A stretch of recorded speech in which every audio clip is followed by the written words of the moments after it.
It's beautiful. The final outcome is it's lovely. Just look at this.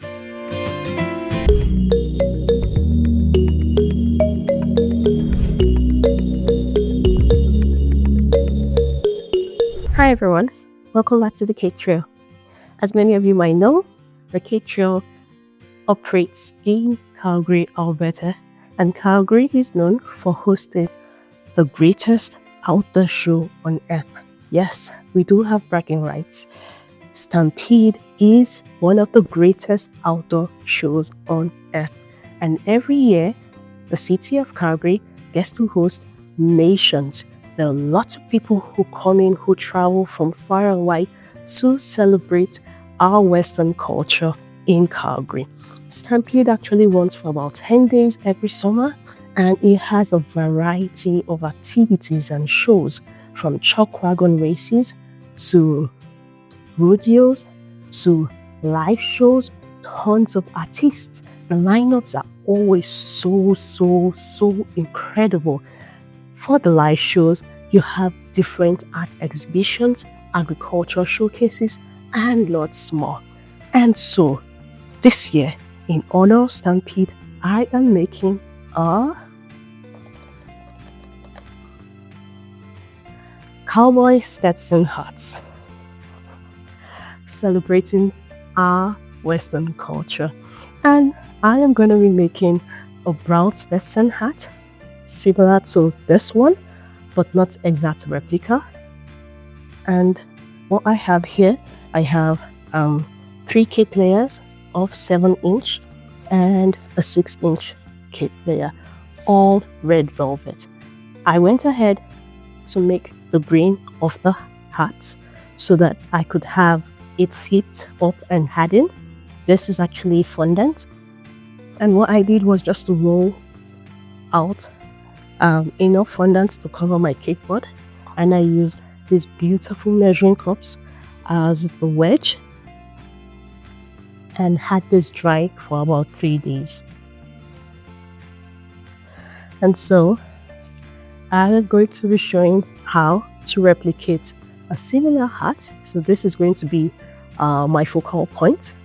I'm going to be showing how to replicate a similar hat in cake form and show you what the carving is going to look like and all of that. So I do have my signature buttercream here, and I will be stacking and crumb coating with the buttercream. And the next step is to cover it with, do a bit of carving once the buttercream is set, and then cover it in ganache such that I have a very firm form to beneath the fondant that will be covering it at the end of the day. It's going to be an exciting one. I haven't done it before, but I'm really excited because I'm like, I think this is something I can pull off. Yes, we'll get to see. So please stay tuned. Do remember to ask questions in the comments, and I'll get back to you as soon as I can. Enjoy.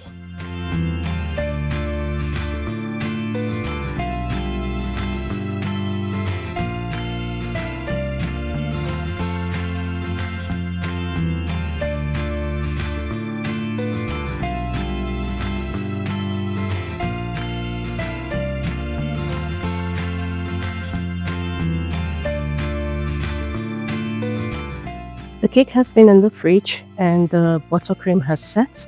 It's cold to touch, and this is the perfect cake texture for carving. I have gone ahead to cut out an oval card, and this actually represents the brim or the bottom of the hat. Now, because this is a smaller cake than the hat, you would kind of see it's just a replica. In addition to the bottom of the hat, I also traced out an oval top template. So this will be my template guide for the top of the hat, just this place. And then we'll carve in. So let's get to work. Before carving, I always like to set my workpiece such that all the crumbs would be hot on the cling film. Right, so I'll just be laying out layers of cling film. Using a serrated knife, I'm just going to follow along and nicely carved. It works best when your cake is cold.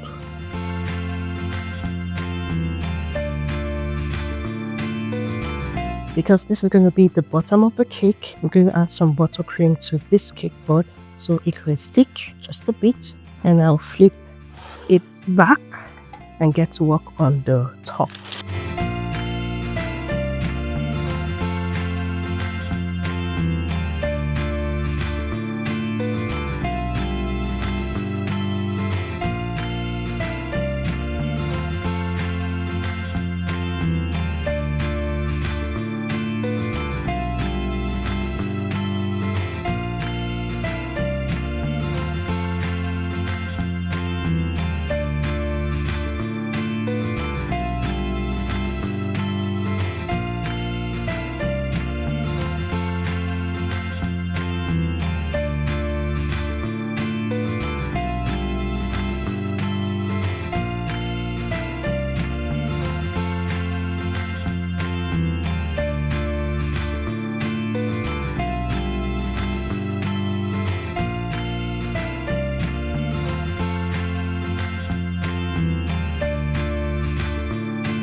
I'll chill this in the fridge for about 10 minutes so that all the crumbs on the cake can be locked in to the buttercream. Our cake is cold after putting it in the fridge for about 10 minutes so you can see it's cool to touch. And next I'll be applying a bit of ganache to it. So just start with the top and work my way down. You don't have to use ganache, but I find my fondant very smooth when I use ganache. If you are comfortable in using just pure buttercream, you can go ahead and use buttercream for this part. But for me, I want to do as little as possible in the final stage with my fondant, and that's why I use ganache, because of the way it sets. It sets really hard, and so the cake can even be stored out without being in the fridge for about a day or two max with ganache and fondant. For the top, I'll just use my spatula because I think that's easier, so I can get the indentation or crevices very well. This will go back to the fridge to set for maybe another 10-15 minutes so chocolates can actually harden.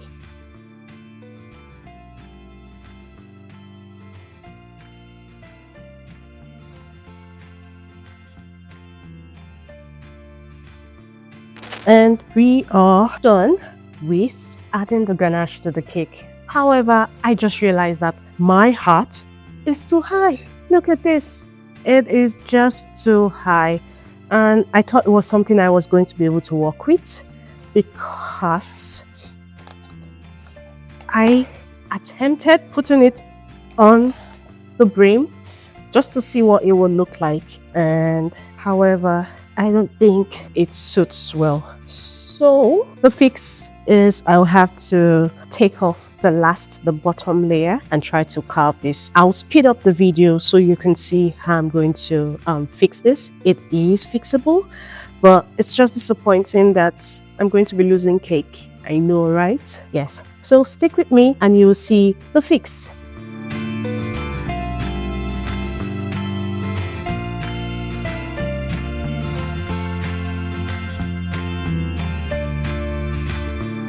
So I'll need a new cake card, and with this reduced height, I'll just be tracing out the bottom and I will cut out the cake card to match the new bottom. So once that's done,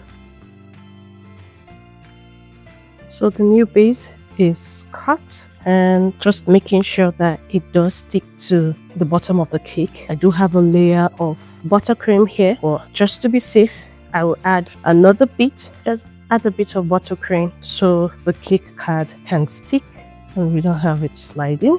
This looks good. And we have our reduced cake height, which is similar. So yeah, this works really, really good for me. I'll go ahead to just add another thin layer of ganache just to the bottom to seal the new cake card that we just added. And this is what it looks like sitting on the hat's brim. It looks really nice. You can see the indentations at the side and also the, what would we call this? Crevice? I don't know.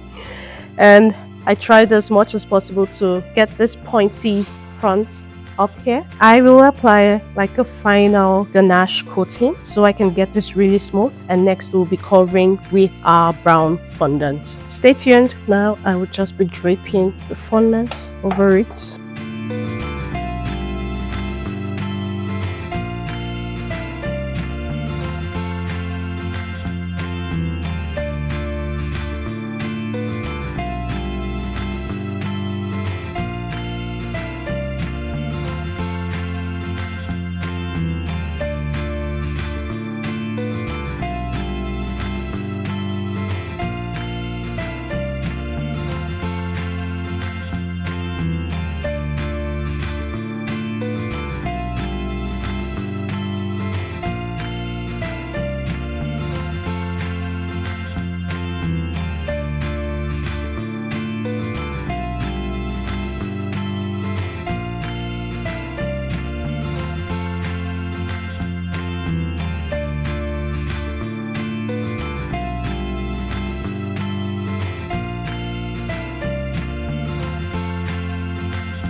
Yahoo! It's beautiful. The final outcome is I can just, it's lovely. Just look at this.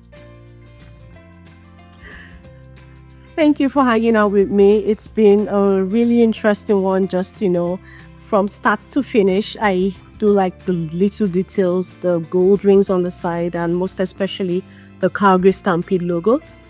Yeah. If you do have questions, don't forget to drop me a comment. I will definitely get back to you on any of the steps, that I took in the course of the video. And if you're visiting Calgary, please don't forget to get to the grounds. 10 days of lovely fun, 10 days of Western culture. It is going to be a very incredible and exciting time. Happy stampeding! Thank you!